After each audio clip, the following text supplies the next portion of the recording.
give me yours. A lot of people do not want us to succeed. We have the most to prove. Welcome to the Women's Army Corps. Diane, had you heard of the story before?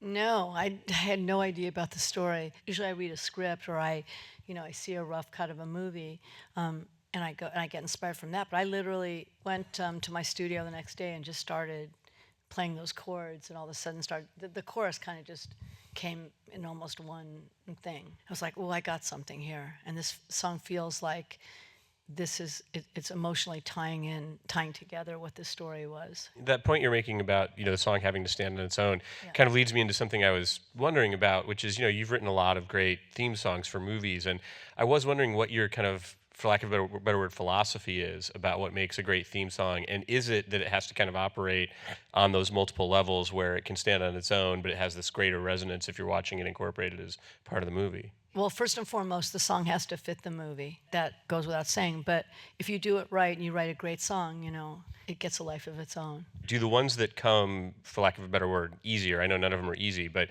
do the ones that come faster, do they tend to be the best ones, or is there not necessarily a direct? Well, sometimes, it depends. The trick is to make it effortless.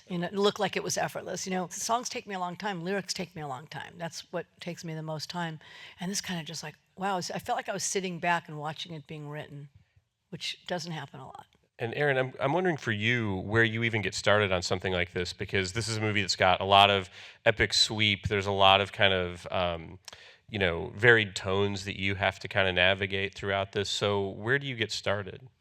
I mean, for me, if a film like this can take a theme, something that can walk out, with memory, as opposed to like a leitmotif and you're just kind of supporting the film and you're not trying to. So if something can come out as a tune, just like with Diane's tune. To me, if you don't have the chorus, if you don't have the tune, you don't have anything. I always find it's always easier to write that initial impetus, if you will, and then everything else kind of will follow. It's really well calibrated, actually, and I thought there was an interesting balance between kind of, the sort of bigger moments and then the intimate moments. Is a lot of that just intuitive, or do you have kind of conscious strategies going in? I had a conscious strategy on this one in the sense that I wanted to write something that would represent these women as an elegant kind of Americana feel. I felt they deserved it. And it's also hip in period pieces to do,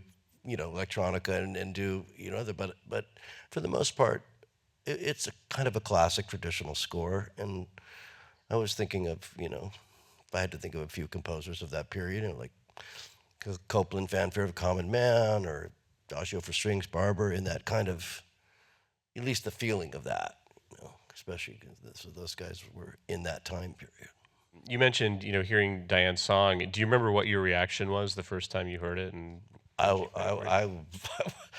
my first reaction was literally like, how can I make her theme, her song like the theme of the movie? Like I was like so excited about it when I first heard it. It was so inspiring. I go, oh my God, I have to up my game another 100%. Now, Diane, it's one thing to, write a good song, but I was wondering if you could talk a little bit about, first, just in general, how you approach, I guess for lack of a better word, casting your songs, and then get into a little bit how you chose her for this one. So I look at myself as a casting director. The artist that's going to do the song has to be authentic to the movie.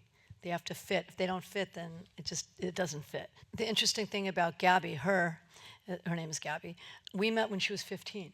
And at 15, she was already just a brilliant artist. She could sing, play, she did everything. And then we kind of lost touch. And she reached out to me and said, it's time for us to work together. And I was like, come by the studio tomorrow. I just had this feel. It was just kind of, the thing with this song and this whole project is it's almost been magical. Like all these pieces just kind of fell into place. I played it for her and I just saw her. I could tell it was moving her a lot.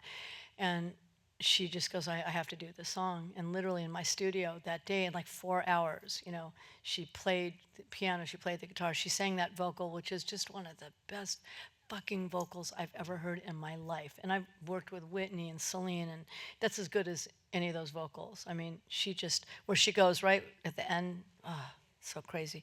So I felt like my journey and her journey came together. And it became, there's a lot of journeys going on in this, and and she was just she could have been in this movie. Yeah, I'm always fascinated by composers who have these ongoing collaborations with directors. And again, you've been working with Perry, I think now probably what, 2007. 2007. So, and on something like over a dozen movies. Talk a little bit about like how that relationship has evolved and why you think it's such a productive composer director relationship. Tyler is just so great, and he just gives you that latitude and that freedom to create. Lets you construct everything and lets you work with the music team. But he gives you that latitude as a creative, and that's the most beautiful thing, that gift that we could be given.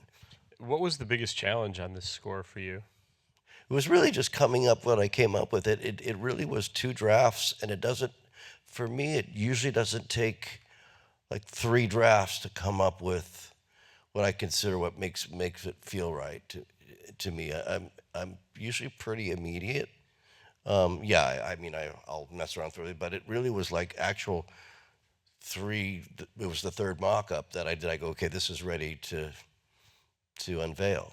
But the challenge was because the movie was so much bigger than all of us, and we're just here to serve. That's the key, is how much to push the envelope. And I just stay in. It's not like you try to stay in a box. It's just be natural. But that was the challenge. The challenge was to find my place in the film musically, where I wouldn't overpower anything. And what about for you, Diane? I mean, I know you said in a lot of ways the song kind of was magical and came to you, but I mean, what were the, was there any particular aspect of it, were the lyrics difficult to arrive at, or? No, it wasn't, this one wasn't difficult, I write a song that I want to hear in a movie, and it sounds self-indulgent, but it's not. Yeah, I mean, maybe it is. I don't know, but this was the song that I felt tied everything together emotionally and captured, what they went through and their journey. Yeah, well, I mean, I'm a longtime fan of both of yours, and I thought this really represented some of your best stuff. So I don't know if maybe that added sense of responsibility kind of helped push you to your best work. But I thought it was great, and I really appreciate you taking the time to come out and talk with me about it. Thank you for having us. Thank you, everybody. Thank you for coming.